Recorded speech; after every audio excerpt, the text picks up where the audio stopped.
ya pertenezco a Él,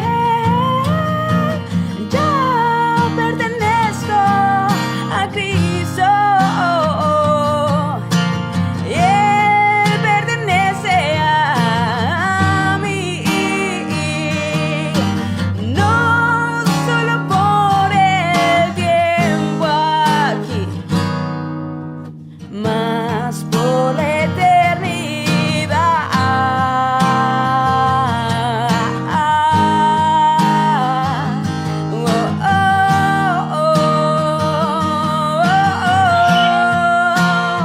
Por la eternidad.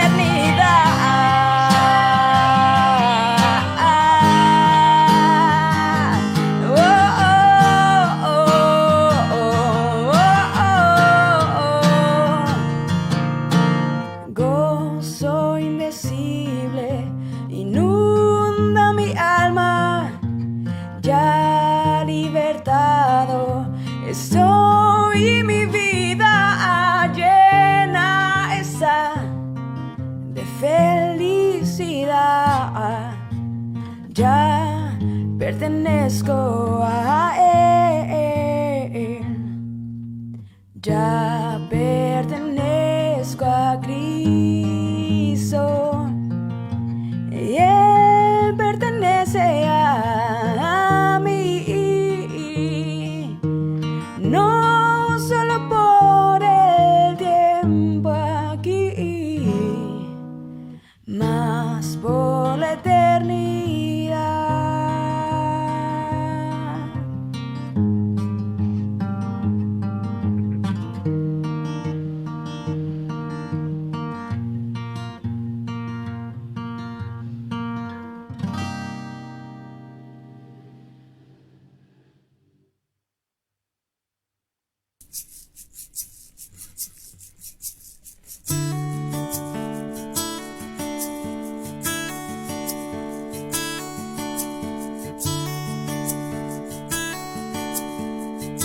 Buenas tardes a todas, todos y todes. La Red Teológica de Estudiantes le da la más cordial bienvenida a nuestra primera sesión del año 2021 con nuestra gran masterclass titulada La música en los inicios de los cultos cristianos no católicos en Chile, los primeros himnales evangélicos publicados en Chile 1861-1895, a cargo del doctor Cristian Guerra Rojas, y en los comentarios como invitada especial la cantante, compositora y misionera Gaby Alegría. Recordarles que estamos transmitiendo vía Facebook Live. Nos pueden dejar sus preguntas y comentarios porque al final vamos a recapitular todas estas preguntas y vamos a seleccionar algunas preguntas para poder hacerlas a nuestros expositores.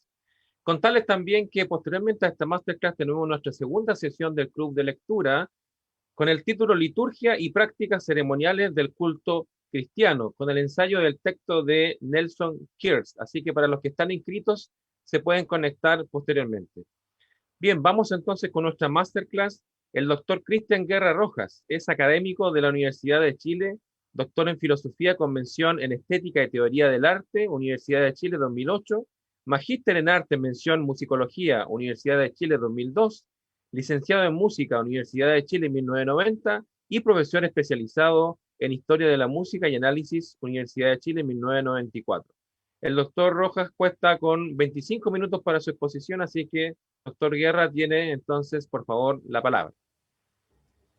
Muchas gracias a esta red teológica de estudiantes por la invitación y por esta oportunidad de compartir con toda la gente que en este momento está conectada acerca de una parte de esta línea de investigación que he venido desarrollando durante 20 años aproximadamente. Gracias, Andrés, por la presentación.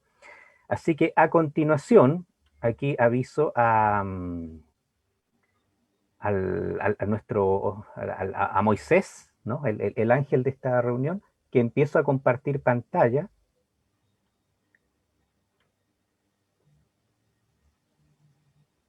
O por lo menos esa es mi intención.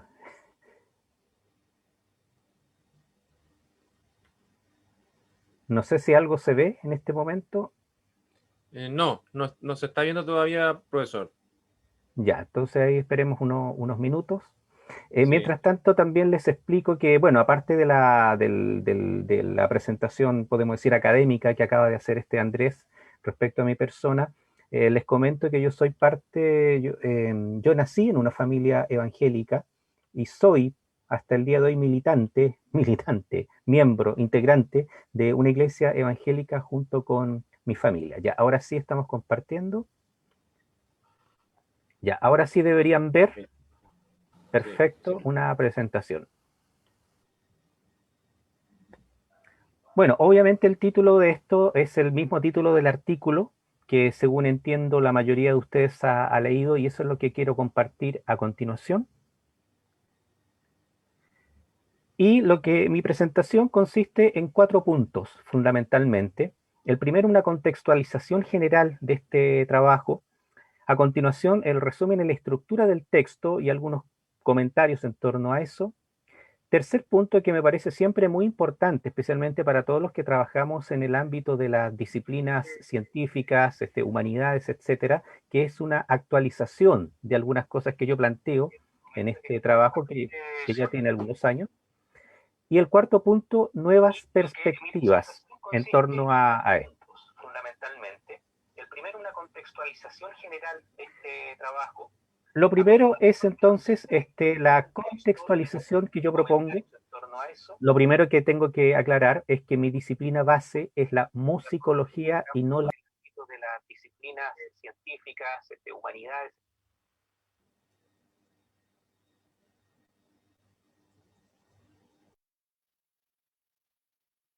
Ahí sí, ya. Mi disciplina base es la musicología y no la teología. Eso para que ustedes como estudiantes de teología, la mayoría lo tengan claro.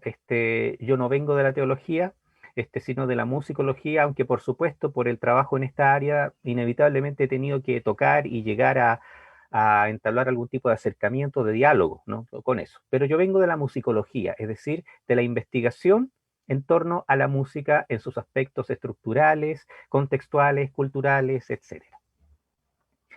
Y una de las líneas que yo he cultivado en musicología ha sido la música en las iglesias evangélicas del siglo XIX y XX, como les comentaba, más o menos desde el año 2000. Y uno de los canales por los cuales he podido llevar a cabo esta línea de investigación ha sido a través de proyectos Fondesit, que han sido proyectos dedicados a la investigación en la música en Chile en el siglo XIX en general, con un equipo de investigadores y de musicólogos. Entre ellos Luis Merino, Rodrigo Torres, Guillermo Marchant, en distintos momentos y en distintas épocas. Básicamente 3 proyectos Fondesit que son los que yo menciono allí.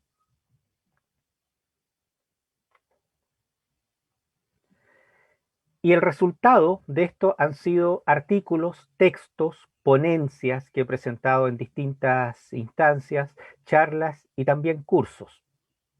Y en medio de todos estos textos yo destacaría lo que yo llamo una especie de trilogía fundamental, que de alguna manera es de donde emana todo el resto de las ponencias, charlas que circulan en torno a este tema. Uno de estos artículos tiene un título parecido a aquel que ustedes han leído, se llama La música en los inicios de los cultos cristianos no católicos en Chile, pero aquí es el caso de la Union Church de Valparaíso, que se publicó primero en la revista musical chilena y después en un libro que se llama Prácticas Sociales de la Música en Chile, 1810-1855.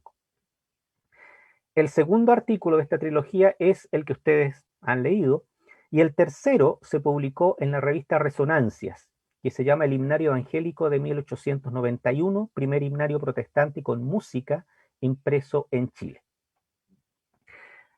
Estos artículos fueron publicados entonces, como ven, en distintos lugares, la revista musical chilena, Neuma, Resonancias, que son las 3 revistas musicológicas que tienen mayor trayectoria en Chile hasta este momento. Y en el caso del primero es después republicado en un libro. Eso respecto a la contextualización de este texto. Ahora, yendo al resumen y la estructura, el resumen que yo tengo ahí es el mismo resumen que aparece en el texto, donde señalo cuáles son los proyectos que sirvieron de marco para redactar el texto, algunos puntos para destacar, el hecho que se trata de himnarios que no fueron impresos en Santiago, sino en Valparaíso o Concepción, y después fueron usados por congregaciones tanto de estas ciudades como de otras, ¿no? Como Talca o La Serena, es decir, las primeras congregaciones protestantes que hubo en Chile. Aquí, ojo, aquí yo estoy hablando, y eso ya tienen que haberse dado cuenta, básicamente iglesias evangélicas presbiterianas y metodistas. La historia de la iglesia anglicana o de la iglesia luterana es algo diferente, tiene también otro tipo de antecedentes. Acá yo me estoy centrando básicamente en el caso de las iglesias presbiterianas y metodistas. Y la estructura que esto tiene, como ya se han dado cuenta, son básicamente 9 puntos, de los cuales aquí yo quiero destacar solamente algunos aspectos. En la introducción es donde yo doy esta lista de himnarios, como para englobar con ese término todo este tipo de literatura, de libros, de textos, donde aparecieron las letras, a veces solamente las letras, a veces las letras con referencias musicales, de himnos destinados entonces al canto congregacional en el contexto del culto, pero no solamente en el culto, ¿no? A propósito de liturgia, sino también en el contexto de escuela dominical, en el contexto de actividades misioneras, y también reuniones sociales también. Ojo con esa dimensión.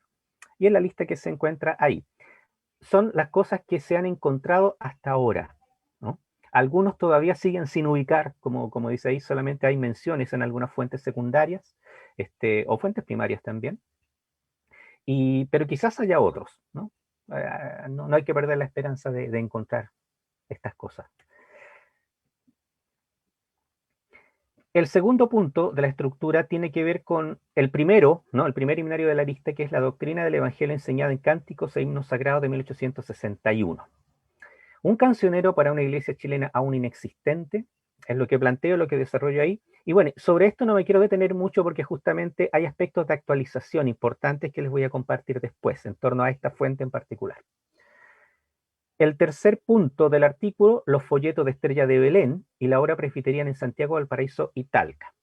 Acá hay que destacar el papel que tuvo durante mucho tiempo la American Tract Society, o Sociedad Americana de Tratados, en la producción de literatura que se distribuyó principalmente para el caso nuestro, en países de habla hispana, hispanohablantes, pero también otros países, o sea, también de otros idiomas, para la difusión entonces de las misiones evangélicas en distintos lugares.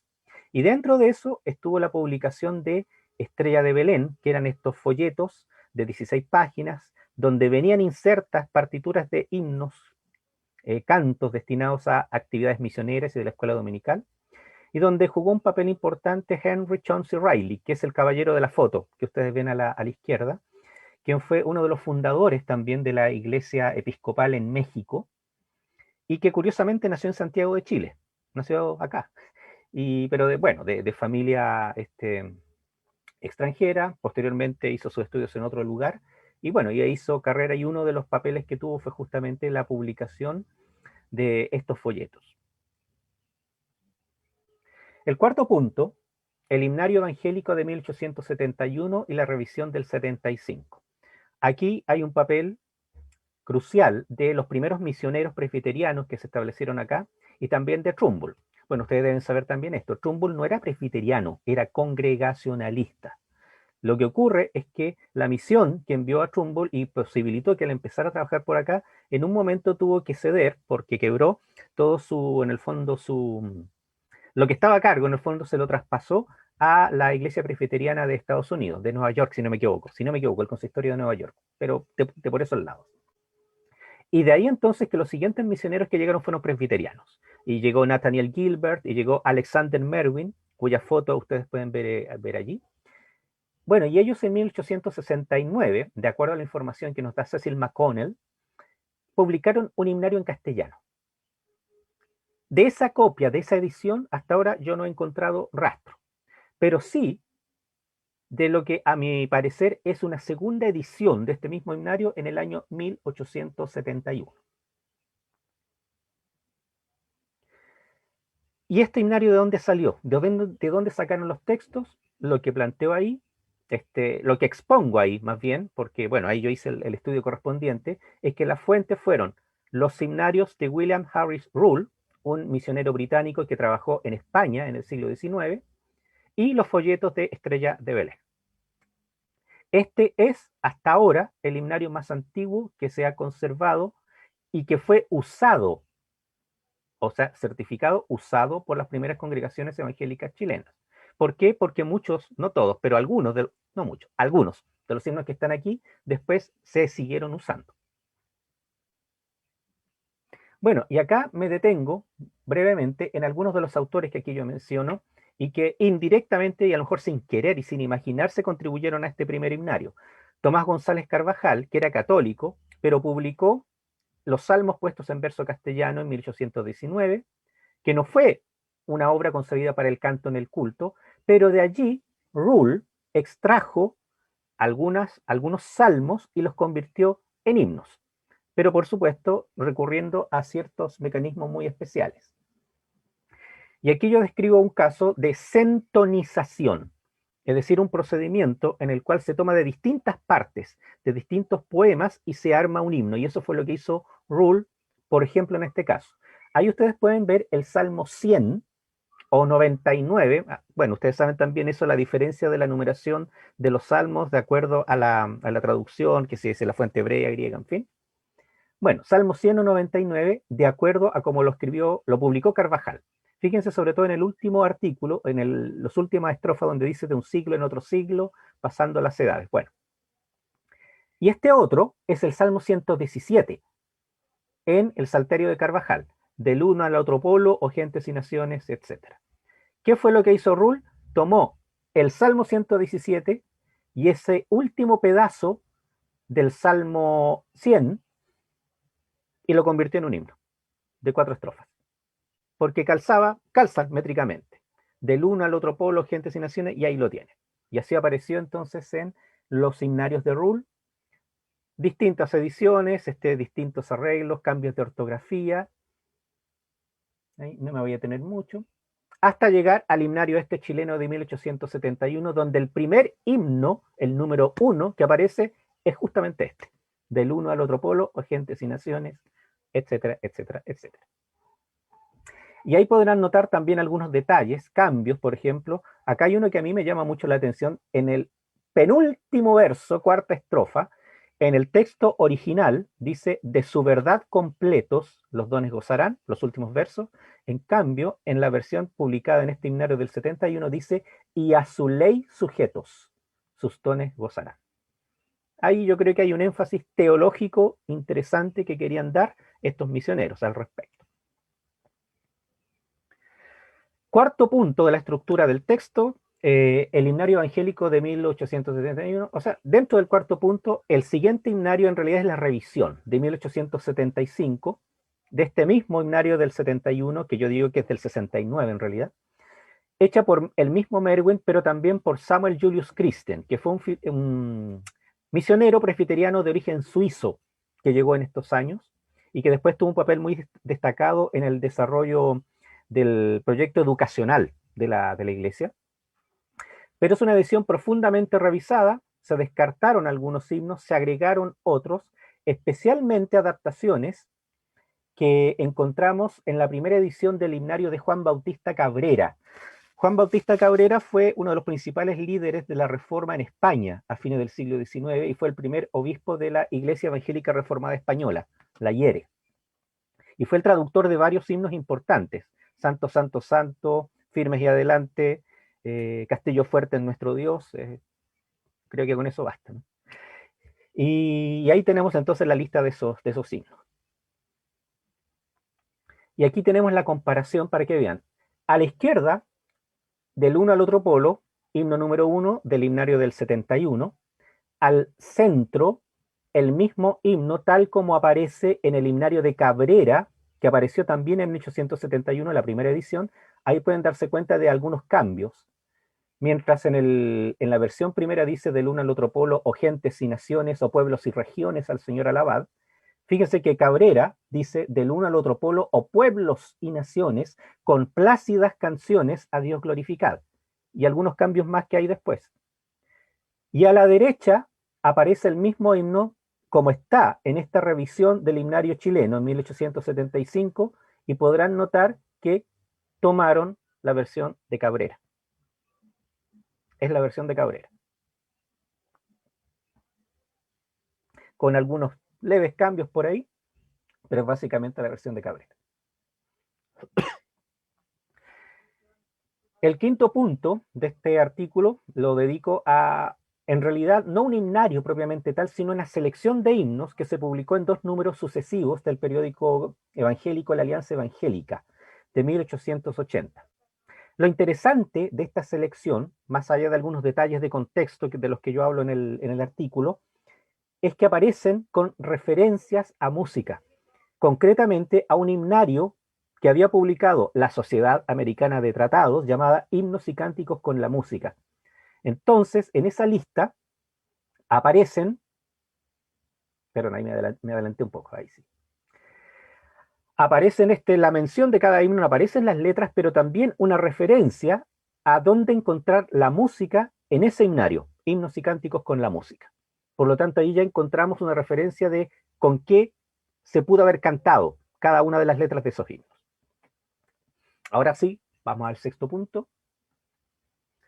Los himnarios del 81, 82 y 86, lamentablemente solamente he podido localizarles del 86, que es una selección o suplemento, no puedo estar seguro de eso todavía, que recoge 14 himnos que se habían publicado originalmente en Estrella de Belén, y otros más que aparecen mencionados ahí, como un himnario que fue editado en Concepción por los hermanos Robert y Eneas MacLean, cuya foto es la que ustedes ven ahí a la izquierda. Y a propósito de fotos, aquí nunca dejo de aprovechar de presentar esta fotografía, a lo mejor algunos la conocen, pero igual la presento, que es esta es una foto en que pueden apreciar la primera capilla protestante edificada en la costa Pacífico Sur de Sudamérica, la Union Church, la primera capilla de la Union Church, que fue la que edificó Trumbull en Valparaíso. Ya no existe, ¿no? Ahora eso es parte de los tribunales de justicia en Valparaíso. Pero ahí ustedes pueden ver la iglesia evangélica chilena. Ya en esa época, la Union Church, la congregación ya se había ido a otro lugar, que es donde está ahora la primera iglesia presbiteriana, en la calle Condel, en Valparaíso. Pero ahí está la foto de esta primera iglesia, y haciendo un zoom podrán ver que hay unos caballeros que están acá a la izquierda abajo. Esos caballeros son, ¿quiénes son? Creo que el que está aquí, primero a la izquierda, es John Mater Alice, un misionero presbiteriano que ya estaba en esa época trabajando. Esta foto es más o menos de 1800, mediados de 1880. El que está aquí al lado podría ser Laster, otro de los misioneros de aquella época. El que está acá sentado es Merwin, que en ese momento era pastor de la iglesia de Valparaíso, y acá asomado está Trumbull. Esos son los personajes que están acá.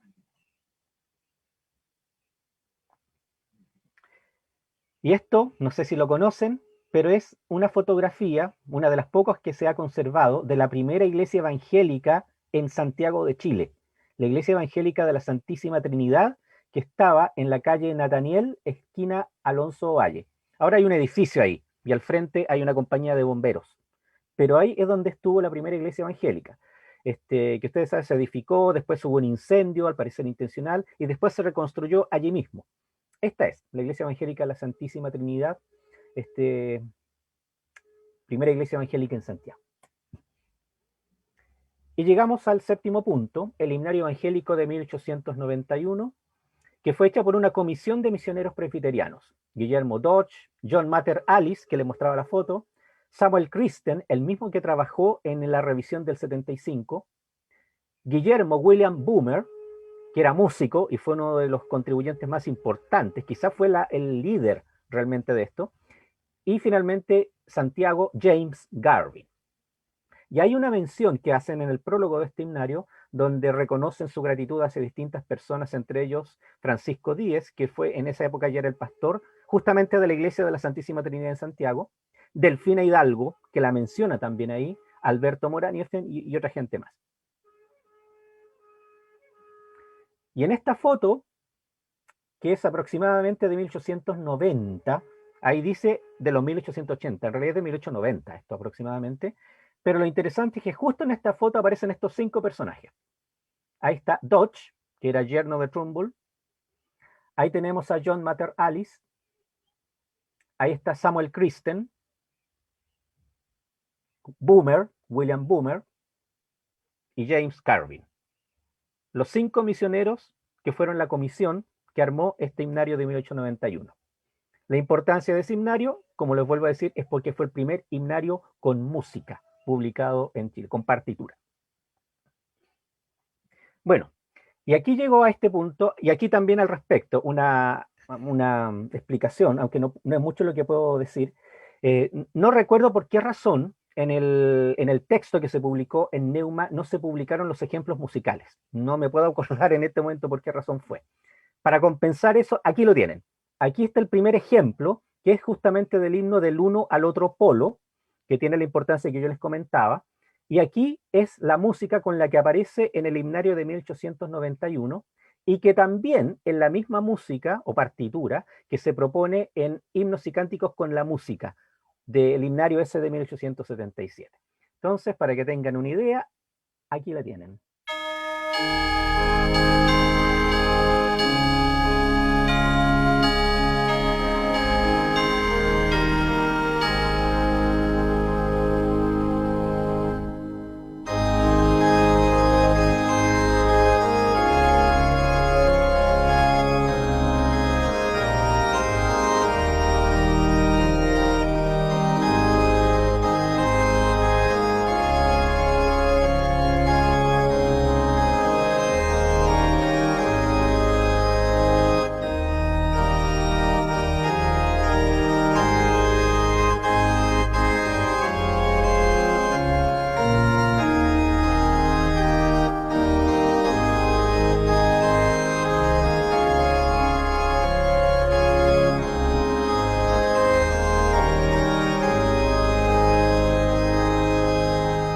Ahí tienen del uno al otro polo, con la música con la que cantaban nuestros hermanos y hermanas presbiterianos de fines del siglo XIX en Chile y seguramente en otros lugares, ¿no?, de habla hispana.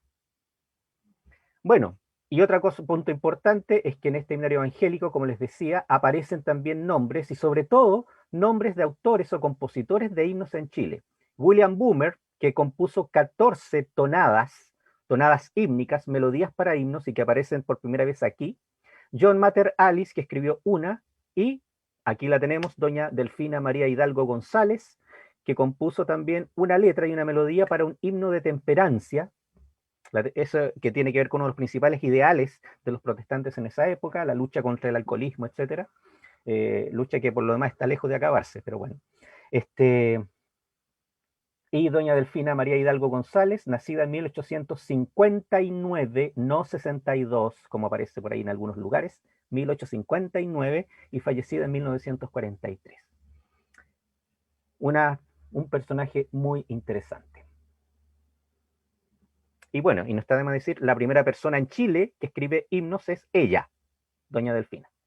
Después, octavo punto, el himnario metodista de 1895. En el año 76, en Buenos Aires, un misionero metodista cuya foto o dibujo o retrato aparece ahí, Henry Godden Jackson, editó un himnario con 101 himnos, varias traducciones propias, pero también tomadas de otras partes. Y 5 años después, cuando Jackson ya se había ido de Argentina, John Robert Nagten, que era el organista de la primera iglesia metodista en Buenos Aires, publicó una edición con música de este himnario. Y resulta que a comienzos de la década de 1890, los metodistas en Chile, que ya se habían instalado, comienzan a usar el himnario de Jackson, pero le agregan otros himnos. En 1895 empezó entonces a publicarse una edición chilena con los mismos 101 himnos originales, pero añadieron varios himnos más. Primero fueron 85 y después en ediciones sucesivas agregaron varios más. Ahí tenemos algunos de los líderes principales, Aira Lafetra, que fue el primer rector del Santiago College, que originalmente era un colegio metodista. Y ahí tienen ustedes el Santiago College, que estaba en Agustina con Brasil originalmente. Doctor Cristian, van quedando 5 minutos. Perfecto, voy avanzando rápidamente. Ahí está la lista, que está en colección de himnos evangélicos. Y aquí, el otro ejemplo que aparece mencionado en el artículo, pero que no apareció publicado, aquí lo tienen para que lo escuchen y lo vean. No os detengáis, que es un himno originalmente publicado en los folletos de Estrella de Belén y que forma parte de este canon, ¿no?, que yo identifico en este texto.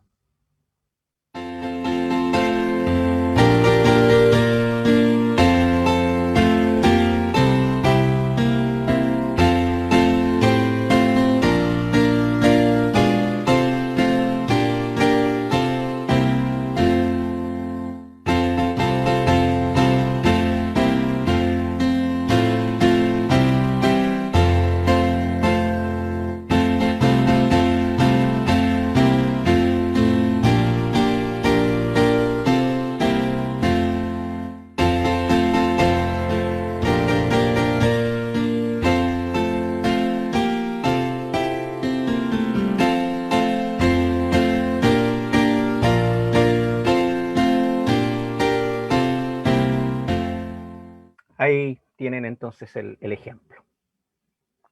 Bueno, y finalmente perspectivas que yo planteo que tienen que ver con protestantes en Chile y el tiempo de integración, que es un concepto de Bernardo Subercaseaux, el valor de la música en estas iglesias, la divergencia de traducciones y este canon musical evangélico, este grupo de himnos que viene de estos primeros seminarios y que se traspasó y algunos de ellos incluso se cantan hasta el día de hoy. Ya, el tercer punto voy rápidamente, total esto va a quedar después, para que después se detengan, en fin.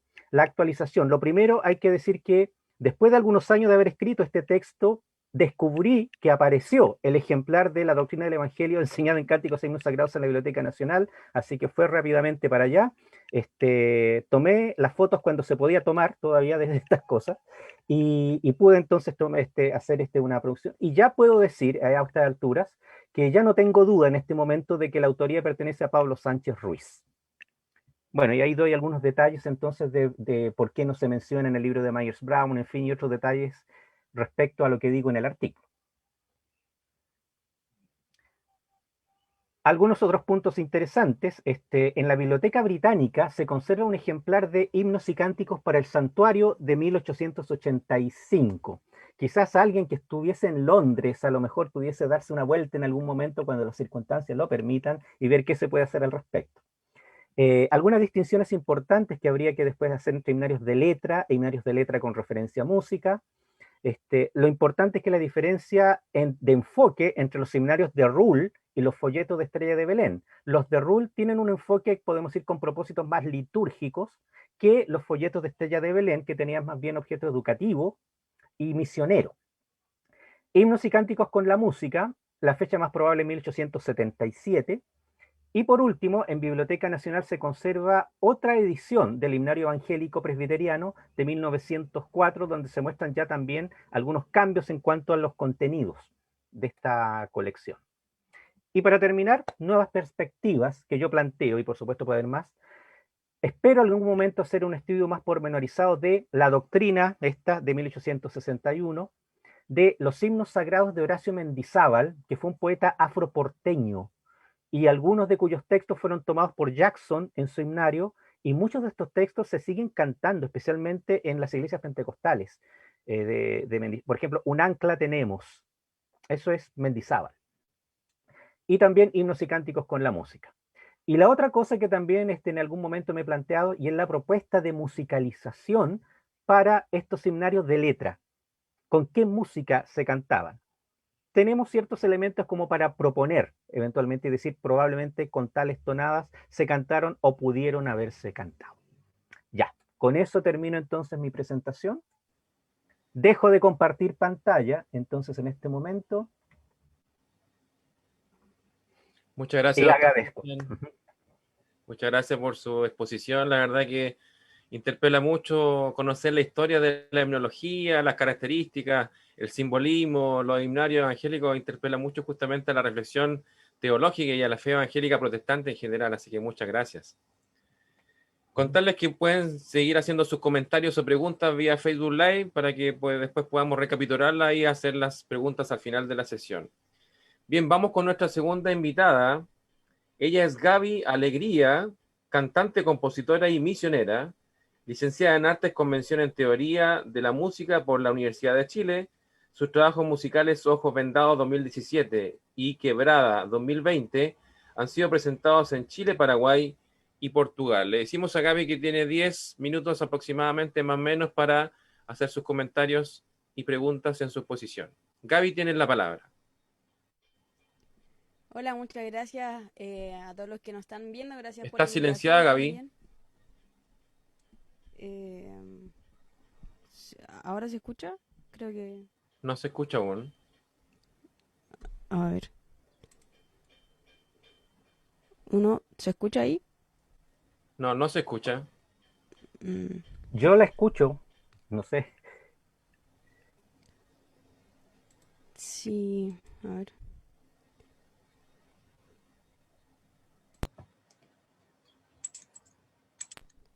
¿Ahora se escucha? Es Gaby Alegría, cantante. ¿Ahora se escucha? Creo que... Ahora sí parece que sí. Sí, ok. A ver. Ahí sí. Ok, bueno, como decía, agradecerles por la invitación. También agradezco el trabajo que están haciendo con la red teológica de estudiantes, bien interesante todo.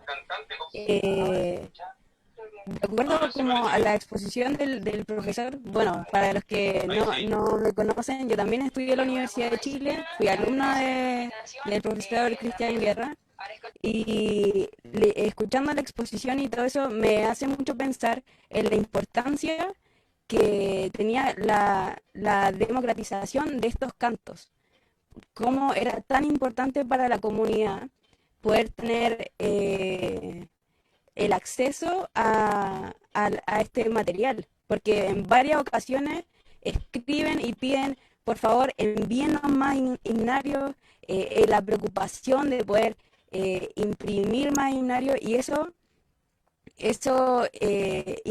da mucho a entender la conformación de las comunidades protestantes, porque el canto, la liturgia, es tan importante en el sentido de comunidad que tiene el canto, que es bien distinto a lo que pasaba en la Iglesia Católica, porque todos podían ser parte de esta...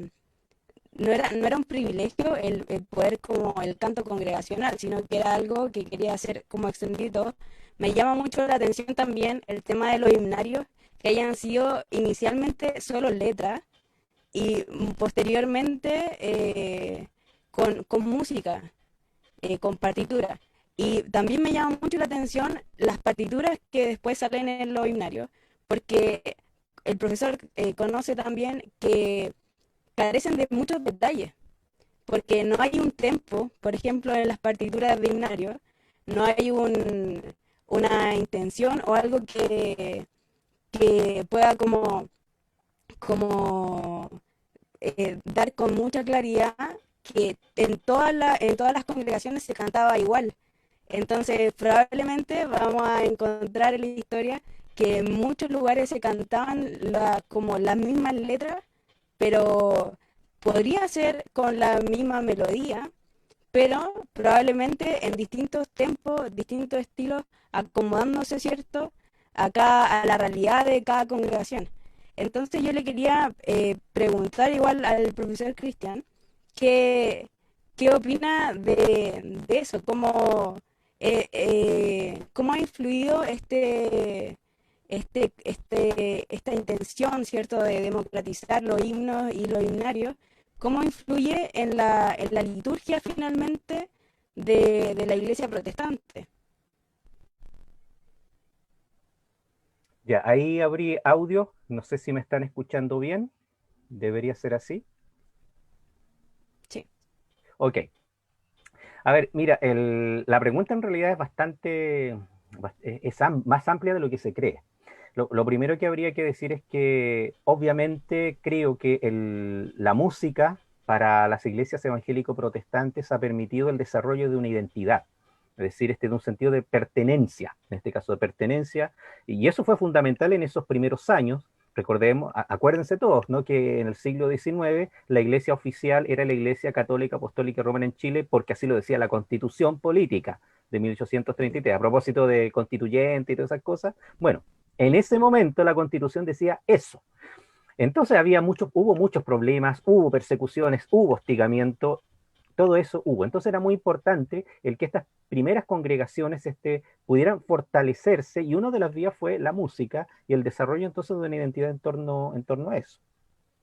Y lo otro también es que la música es la que ha sido un punto de fuga para el cultivo, en mi opinión, de otras disciplinas artísticas. De alguna manera, una iglesia donde se cultiva la música, aunque sea en el nivel más mínimo, es como un punto de partida para que después puedan irse incorporando otras disciplinas de manera más natural, si se quiere. Las artes visuales, la danza, distintos estilos musicales, el teatro, en fin, etcétera. El asunto parte por la música. Así que desde ese punto de vista, la música ha sido un gran vehículo de inculturación, ¿no? Ujú.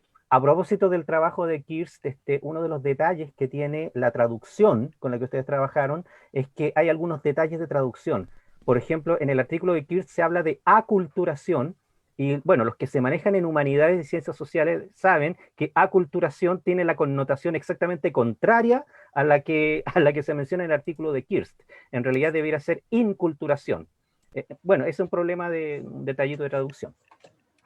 Y respecto a la democratización, bueno, si por democratización entendemos el derecho o la posibilidad de participar en todo el proceso de comunicación y de actividad de la iglesia de todas las personas, aquí lo importante es que el canto congregacional implica que el protagonista del canto, valga de perogrullo o la tautología, es la comunidad, la primera protagonista.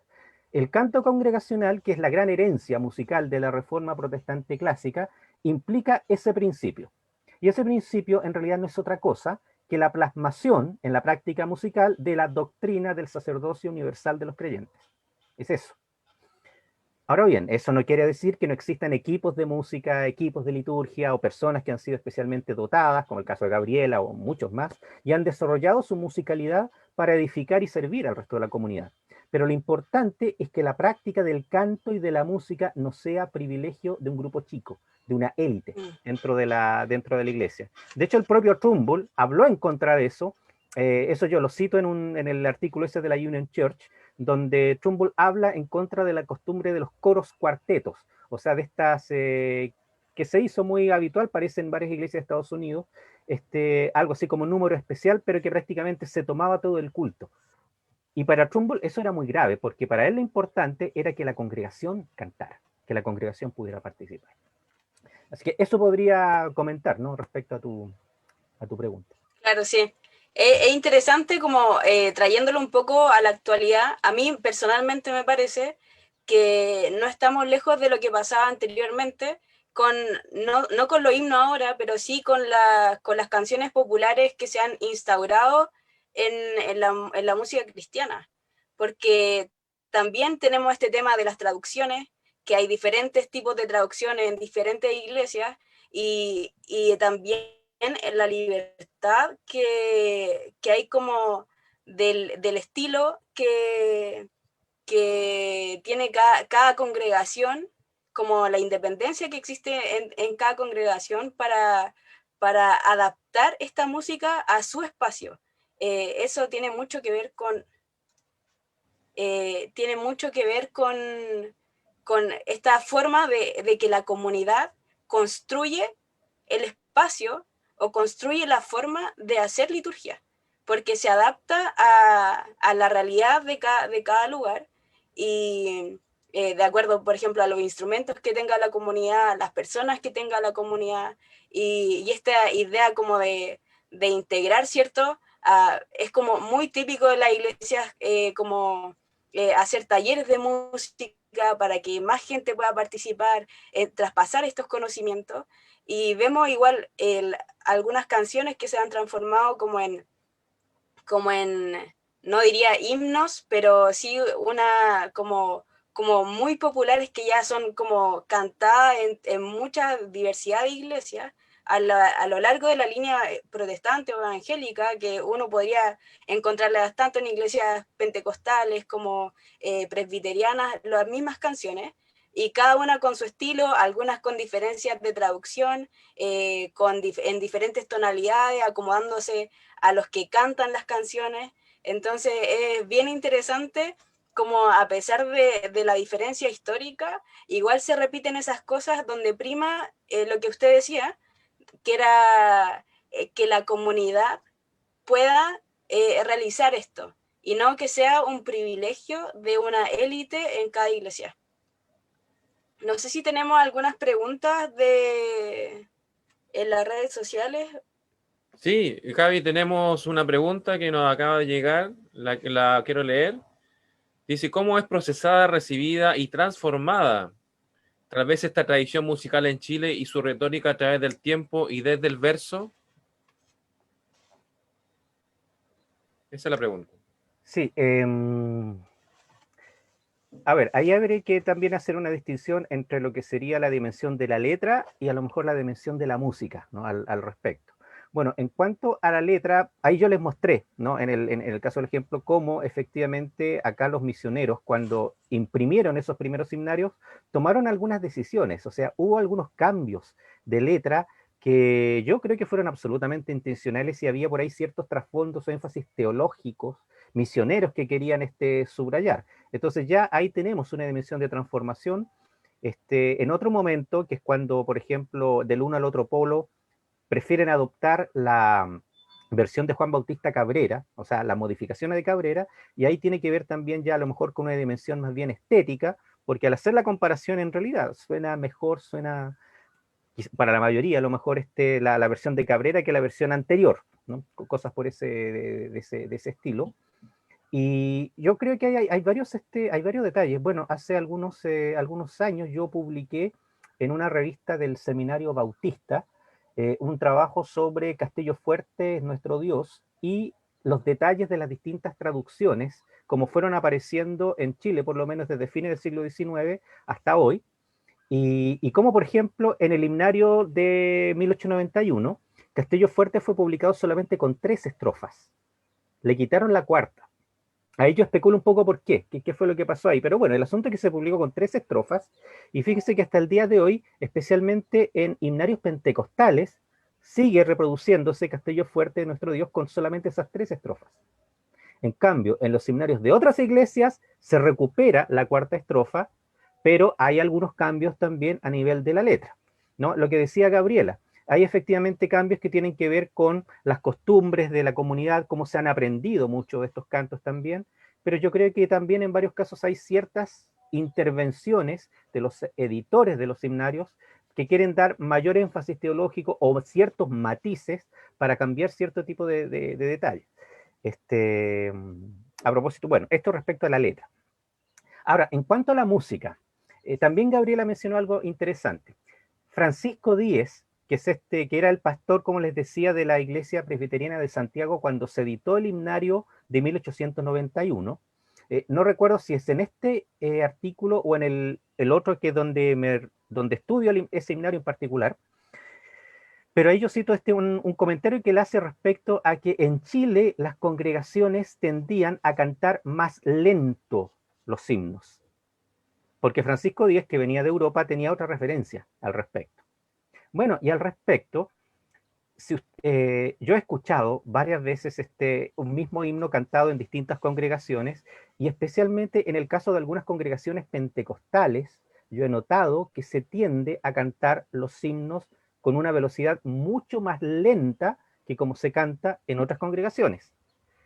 Entonces, desde ese punto de vista, hay, por supuesto, una transformación, un procesamiento, y que tiene que ver con tradiciones musicales propias de acá, que tiene que ver con referentes estéticos, pues, con sonoridad, con la funcionalidad también de estos himnos.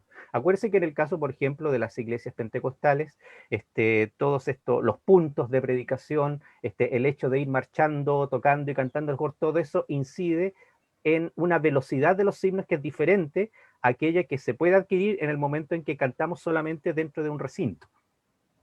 Hay muchos detalles que se pueden decir al respecto, pero hay muchos casos al respecto y hay procesamientos que se han dado al respecto. Así que no sé si con eso, Sandra, contesto algo de tu inquietud. Que creo que tú hiciste la pregunta, ¿no? Sí, hicimos la Ya. pregunta general que había llegado también en los comentarios del público. Ok. Gaby, hay una pregunta para ti. Dice, ¿cómo ha sido tu experiencia como compositora en tu quehacer al interior de la iglesia? Bueno, igual es una pregunta bastante amplia, porque a diferencia de muchos compositores contemporáneos de música cristiana, yo no me dedico a hacer música congregacional, que la música congregacional tiene algunas características específicas que deben ser como un poco más simples para poder justamente ser cantadas por la comunidad.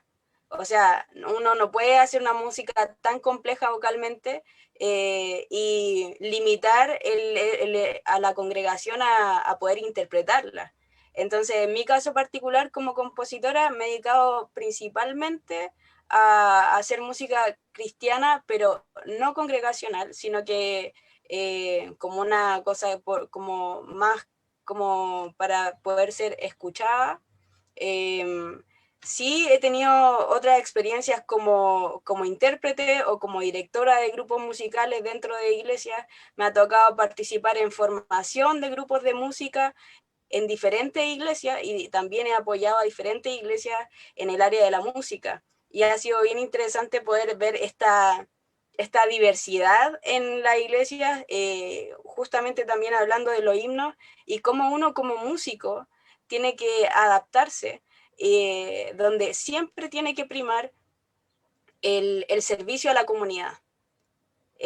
Uno puede tener tus gustos musicales, puedes tener no, yo lo canto en esta tonalidad, entonces a mí me queda cómodo en este tono, pero siempre hay que dejar eso de lado para poder servir a la comunidad y que la comunidad se sienta lo más cómoda posible ejecutando estos cánticos. En el mismo sentido el tempo de las canciones. Si las canciones son muy rápidas y tiene una congregación mayoritariamente adulta o adulta mayor, es complicado que estas personas puedan interpretarla a la velocidad que podría ser como la ideal. Entonces, sí, hay que modificar las canciones, hay que modificar la música para que esté al servicio de la comunidad. Entonces, creo que esa es una de las cosas más importantes que cada persona que se dedica a como al servicio litúrgico, todo tiene que estar pensado para poder servir a la comunidad en la que te encuentras. Entonces, así como diversas son estas comunidades, porque cada iglesia tiene su propia forma, su propio grupo de personas, entonces, por lo tanto, es infinitamente diversa.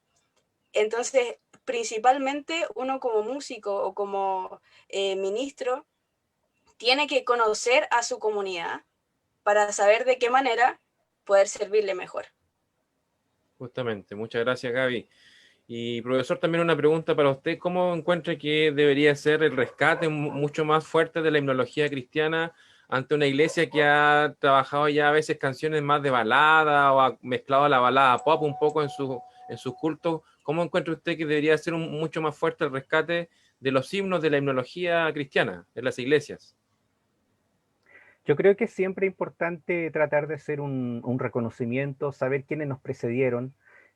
Yo creo que conocer los cantos, los himnos, por ejemplo, del siglo XIX, del siglo XX, de alguna manera nos permite hasta cierto punto establecer cierta comunión, ¿no? Como por decirlo así, con esas congregaciones, ¿no? Con los que nos precedieron. Ahora eso no quiere decir cambiarlo todo por los antiguos himnos, porque no, no es plausible, la cultura no funciona de esa manera. Lo que sí yo creo que es importante es siempre estar revisando. Yo hablo de un canon, ¿no? En este artículo. Obviamente cuando yo hablo de canon, no estoy pensando canon con todo el peso que tiene el canon de las Sagradas Escrituras, eso es otra cosa. Pero sí en el fondo con un canon con minúscula para referirse a un repertorio que fue importante en su momento, pero este repertorio cambia, va cambiando. Pero lo importante es que hay cosas que quedan y otras cosas que se van agregando. Y en ese sentido yo creo que es muy importante el poder ir combinando, ¿no? Elementos de antes con los elementos de ahora, discernir, ¿no? Examinarlo todo, bueno, retener lo bueno, dice por ahí un versículo. Lo mismo en este campo. Ahí, por ejemplo, justamente Nelson Kirst, ¿no? En ese artículo, habla de la importancia de buscar una liturgia interdenominacional o ecuménica, ¿no? Y habla el caso de la liturgia de Lima, y ahí la pregunta es, bueno, ¿hasta dónde nos remontamos? ¿Hasta el siglo XVI para adelante? ¿O retrocedemos un poco más todavía? Entonces, él habla de los primeros siglos. Ahora, claro, ponernos de acuerdo que son los primeros siglos, porque en el caso de la liturgia de Lima, que él menciona, en realidad el Kyrie eleison, que está incluido en la liturgia de Lima, el primer antecedente es del siglo VI después de Cristo. Y el Gloria in excelsis Deo, que es parte de la misa romana y está en la liturgia de Lima, el primer antecedente lo tenemos a fines del siglo VII después de Cristo. Es decir, la liturgia de Lima abarca por lo menos los primeros 7 siglos. ¿Esos serían los primeros siglos? ¿O habría que retroceder más todavía? a lo mejor a Justino Mártir, no Martín, Justino Mártir, y esa mínima liturgia que menciona ahí. Bueno, pero tiene que ver con eso, el estar revisando, el estar siempre revisando lo que nos ha sido legado con lo que se está produciendo ahora, ¿no? Por así decirlo, el cántico nuevo y las sendas antiguas. Eso. Gracias, profesor. Y para ir finalizando, porque ya estamos en la hora, una pregunta para ambos. Lo siguiente, ¿pierde importancia teológica bíblica los coritos al nacer desde la experiencia del pueblo evangélico? ¿O bien los himnos siempre serán más relevantes que un corito o una canción nacida desde la experiencia? Gaby, no sé si puede responder. Yo pienso que los himnos son nacidos de la experiencia también. Es difícil componer y hablar sobre asuntos teológicos que no son experienciados. O no, porque a medida que vamos conociendo a Dios y vamos conociendo también la parte teológica, eso nos invita a experimentar a Dios mismo. Entonces es de ahí que nacen estas canciones y estos himnos, y yo creo que es importante ver también cómo se construye la Biblia y sobre todo los salmos, porque los salmos hablan mucho de doctrina, pero también hablan mucho sobre experiencia, y eran los cánticos que llevaba el pueblo de Israel y los cánticos que están registrados en la Biblia, y muchos de ellos son sobre experiencias. Tanto buenas como malas. También hay esta idea de solo cantar como cosas que tienen que ver con cosas como felices o alegres, cuando los salmos también están llenos de otros componentes literarios que son muy interesantes de recoger y también de validar. Muchas emociones, sobre todo, que son muy importantes de validar, que vemos en los salmos. Entonces yo creo que hay un equilibrio, ¿verdad? Que la emoción en realidad la experiencia nos lleva a conocer doctrinas teológicas de Dios, nos lleva a conocer a Dios. Cuando vamos creciendo en el conocimiento de Dios, vamos experimentando otras facetas de Dios que también son más profundas. Entonces creo que todo tiene que ver un poco con eso. Perfecto. Doctor Cristian. Sí, al respecto yo suscribo lo que está diciendo Gabriela. Al respecto yo creo que también hay un punto muy importante y lo vuelvo a reiterar. Hay himnos que son muy valiosos y yo creo que es importante que en la iglesia se sigan cantando, pero no quiero decir con eso que todos los himnos. Desde ese punto de vista, estos himnarios del siglo XIX, por ejemplo, hay himnos con los que yo puedo estar completamente de acuerdo desde un punto de vista teológico o doctrinal, pero son pobrísimos desde un punto de vista literario. Y eso ocurre hasta el día de hoy con algunos himnos. Y si vamos con los cantos y los coros actuales, también ocurre lo mismo. Hay algunos que son muy bellos, hay algunos con los que yo puedo concordar también doctrinalmente, pero también hay algunos con los que no. Y hay algunos que también pueden estar muy bien teológicamente, pero a lo mejor también están mal escritos. O eventualmente la música no es la mejor eventualmente, pero bueno, afortunadamente tenemos gente como Gabriela y otros más que pueden ahí componer nuevas melodías, ¿no? Ustedes saben que en Estados Unidos ha habido todo un movimiento de escribir nuevas melodías también para algunos himnos tradicionales al respecto. Entonces es un poco lo mismo. Y en cuanto a himnos o cantos que hablen más de la experiencia, que hablen más de la doctrina, otra vez, el asunto es equilibrar el asunto. O sea, está bien no perder de vista que haya cantos que enseñen y otros cantos que expresen eventualmente o puedan canalizar la experiencia que eventual una o más personas y sobre todo la comunidad tenga en un determinado momento. Y por supuesto, eso depende mucho también de la historia. Como alguien por ahí dijo, por supuesto que esto depende mucho también de ciertos cambios que ocurren a nivel de la estética y de la cultura musical del contexto. Es decir, el himnario de 1891, la mayor parte de muchos de los cantos que están ahí corresponden a algunos cantos antiguos, pero muchos tienen que ver con los formatos de la música popular norteamericana de fines del siglo XIX, y lo hemos heredado nosotros, por distintas razones. Eso es lo que puedo decir. Gracias, profesor. Y bueno, tenemos otra pregunta también que nos llega para ambos, es la siguiente.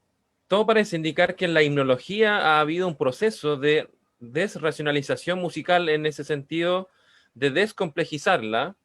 La pregunta es, ¿qué paralelo puede haber entre la evolución de la música en general con el de la himnología? Gaby, no sé si puedes responder. No entendí bien la pregunta, la verdad. La pregunta es, ¿qué paralelo puede haber entre la evolución de la música en general con el de la himnología? Como que la música se va como haciendo más simple y la himnología, la música de la himnología se va haciendo más simple. Esa es la pregunta, ¿cierto? Sí, algo así. Creo que también hay una, a través de la evolución y sobre todo cómo se vive la industria musical hoy por hoy, que también eso afecta enormemente la forma de, nuestro contexto cultural siempre va a afectar nuestra forma de construir o hacer iglesias. Entonces, lo que pensamos como complejo musicalmente o simple musicalmente va a depender mucho de la vereda que lo estamos diciendo, porque uno tiende a pensar que la música antigua o lo que se escribía como en partituras y un arreglo orquestal es mucho más complejo que algo que se hace desde un computador, por ejemplo. Pero eso ya tiene más que ver con una cosa de percepción personal más que algo realmente objetivo. Y sí me parece que los himnos se han simplificado también en la medida de ser interpretados por las comunidades, porque muchos de los himnos bueno, fueron escritos en partituras corales y no partituras de piano, que eso es también muy interesante, porque en muchas iglesias se tocaban en el piano las cuatro voces y parece que los acordes no están bien enlazados porque no son partituras para piano, pero la gente no tenía ese conocimiento, solamente seguía como es las partituras y por eso parece que el pianista o la pianista de iglesia toca en bloques y no como algo así de corrido. Pasa eso por el tema de que están escritos para ser cantados por coro. Eh, y también pasa una realidad que en Chile sobre todo, las iglesias tenían acceso más a los instrumentos de cuerda como eran las guitarras. Entonces también hay una transformación ahí y una adaptación a la realidad y del contexto de cada iglesia. Entonces, era mucho más común, y en Chile todavía sigue siendo mucho más común, tener guitarristas por montones. Entonces, en las iglesias también pasa eso, y es mucho más común encontrar estas como adaptaciones de los himnos a los instrumentos que eran accesibles en ese momento y que son accesibles hoy día también. Entonces, a mí me pasa que me piden para ir a enseñar, por favor, anda a enseñar a alguien a tocar guitarra para que pueda tocar guitarra en nuestra iglesia. Todavía hay muchas iglesias que no tienen músicos. Entonces, todo eso influye en la simplificación de la música para poder ser interpretada por la comunidad. Entiendo, gracias Gaby. Profesor, ¿algún comentario? Sí, bueno, al respecto y tomando también me parece otra pregunta que hay por ahí, que creo que la hizo el doctor Pablo Gutiérrez, si no me equivoco. Yo creo que quizás compositores o compositoras de himnos en Chile, si bien ha habido, su contribución no es tan relevante desde el punto de vista cuantitativo, netamente cuantitativo. Obviamente, desde el punto de vista cualitativo, por supuesto que es importante, y por supuesto que es importante redescubrir a figuras como Delfina Hidalgo, como Robustiano Celis, como Salomón Mussiet y muchos otros más que existen hasta el día de hoy.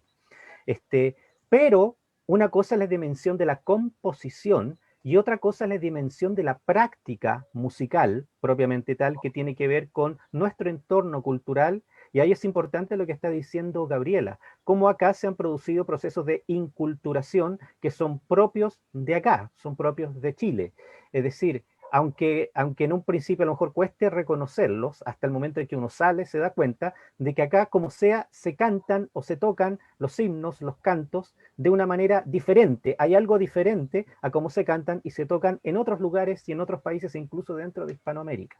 Entonces, desde ese punto de vista, hay una dimensión de creatividad, de integración cultural, donde ha participado la comunidad propiamente tal.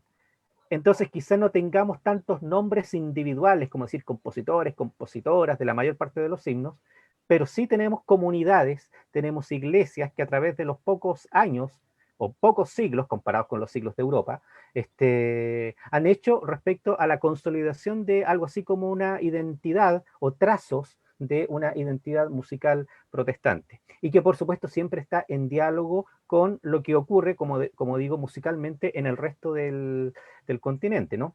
Yendo también a otra cosa que decía, esa pregunta. A fines del siglo XIX, en las escuelas dominicales y en las reuniones de avivamiento, empezó a cultivarse mucho un tipo de canto que era conocido como gospel hymn o gospel song, algo así como canción gospel, canción evangelística, y que tenía el formato de las marchas, de las canciones de salón o de los valses de aquella época, básicamente estructura de estrofas con estribillo. Un ejemplo, por ejemplo, cuando allá se pase lista, o cuando el arcángel pase lista. Es un caso típico de himno gospel. O a solas al huerto yo voy, también es otro caso. O cuando Dios a las huestes de Israel, que es el himno pentecostal emblemático. Todos esos son gospel songs desde el punto de vista del formato, originalmente. ¿Y qué es lo que ocurre? Esos gospel songs no fueron pensados para la liturgia, fueron pensados para campañas evangelísticas, para actividades de escuela dominical, pero entraron a la liturgia y hoy los consideramos himnos clásicos. Y en su momento había gente, tal como hoy todavía hay gente que se queja porque entró el rock o porque se está tocando himnos estilo casi reggaetón o cualquier cosa así. En fines del siglo XIX había gente que se quejaba porque esos gospel hymns se tocaban dentro del culto, de la liturgia. Y ahora los tenemos ahí como himnología clásica. Perfecto, gracias, profesor. Una última pregunta que nos llega parecida a una que habíamos hecho anteriormente, dice lo siguiente. En la publicación de Angélica Barros, Teodicea Cantada, Vida Imaginaria del Creyente Pentecostal a través de sus cánticos en la revista Cultura y Religión, ella hace la diferencia entre el himno y los coritos, donde los coritos son canciones nacidas desde el pueblo pentecostal chileno y los himnos tienen relación con las iglesias históricas. Pregunta, ¿pierde importancia teológica bíblica los coritos al nacer desde el pueblo evangélico? ¿O bien los himnos siempre serán más relevantes que un corito o una canción nacida desde la experiencia? ¿Sabes? Yo no haría una distinción tan tajante. Ahí habría que repasar lo que dice Angélica Barros, ¿no? La autora, al respecto. Yo recuerdo haber leído ese texto hace algún tiempo. Porque en realidad los coritos originalmente eran justamente los estribillos de las gospel songs. Eso era originalmente, y que después empezaron a funcionar de manera relativamente independiente. Vuelvo a decir, de repente un himno puede ser muy largo, puede tener 10 estrofas y ser muy importante desde un punto de vista doctrinal. Un corito pueden ser 4 versos, eventualmente solamente, pero sin embargo lo que dice puede bastar para canalizar la experiencia de la comunidad en un momento del culto, en un momento de su historia. Y en ese momento va a tener mayor relevancia que ese otro himno. En cambio, ese otro himno, en otro contexto de enseñanza, de afirmación doctrinal o teológica, va a tener mayor relevancia. Depende del contexto. Pero yo no haría, bajo ningún punto de vista, un intento de esencializar o otorgar un valor fijo a tal o cual cantos por el hecho de ser himno, por el hecho de ser antiguo, por el hecho de ser corito, etc. Y ojo, si bien hay coritos generados en las iglesias pentecostales y acá también, hay muchos coritos que son importados y que son traídos de afuera. Y también hay himnos, que no son muchos, por ejemplo, el de Delfina Hidalgo y algunos más, que han sido escritos acá y no todos son traídos de afuera. Ahí hay todo un proceso, porque una persona de repente la que escribe la letra, otra escribe la música, otra hace la traducción, otro hace la revisión de la traducción y de repente hay varias manos, ahí de repente hay manos de acá también. Eso. También me gustaría aportar a esa respuesta que creo que no hay que desestimar la carga doctrinal que tienen las canciones que se escriben hoy en día. Yo creo que el hecho de que estén escritas o los llamados coritos, ¿verdad? El hecho de que estén escritas en la actualidad, que sean contemporáneas o algunas no tan contemporáneas, no quiere decir que no tengan una carga doctrinal importante, o no quiere decir que porque estén escritas en otro estilo, ¿verdad? Que eso es bien importante, los himnos tienen un estilo de escritura bien particular, pero no significa que no tengan un peso doctrinal importante. Sí hay canciones que se escriben hoy en día que tienen fines educativos también, que tienen fines como de poder como afirmar bases doctrinales, y eso no está como específicamente solo contenido en los himnos. Sí son algo que es característico de los himnos, pero no son como... como no es únicamente donde pasa. Gracias, Gaby. Y bueno, estamos llegando ya al final de nuestro encuentro, nuestro diálogo, así que ha sido muy fructífero todo acerca de la himnología cristiana, sus características, los procesos, la relación que hay con la iglesia evangélica en general. Así que no sé si quieren los expositores dar algunas palabras de cierre para ir terminando, profesor. Bueno, nuevamente yo agradezco esta oportunidad de compartir con ustedes, y así como yo animaría, por supuesto, a hacer esta siempre revisión de lo antiguo, de lo legado, por antiguas generaciones y todo lo que se puede investigar y estudiar o reciclar desde ese punto de vista. Por supuesto que también hay que poner mucha atención al panorama contemporáneo y muchas contribuciones que se están haciendo ahora.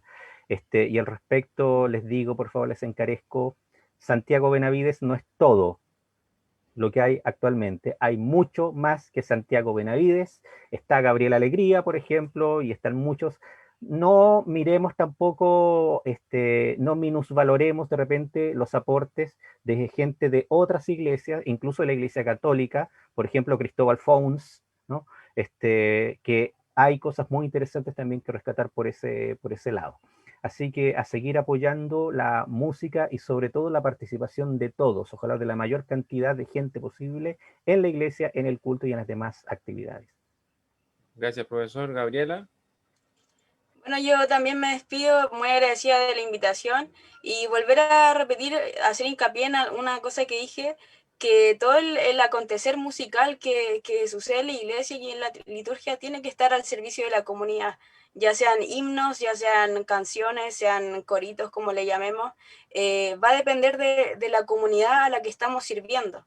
Entonces hay que ser muy sabio y tener discernimiento para poder llevar esto a fin, siempre primando que prime el deseo y la intención de poder servir a la comunidad, y que ésta pueda realmente llevar la liturgia y elevar estos cánticos, como dice, con inteligencia, cánticos espirituales a Dios. Y eso creo que es lo más importante que tiene relación con la música en la iglesia. Gracias, Gabriela, y muchas gracias por la invitación en general.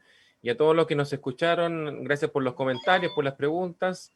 Y los dejamos cordialmente invitados ahora pronto a nuestra segunda sesión de Club de Lectura con el ensayo de Nelson Kirsch, para que se puedan conectar también y estemos justamente ahí dialogando en torno a esta sesión de lectura. Gracias a todos y todas. Un abrazo, bendiciones en Cristo. Chao, chao.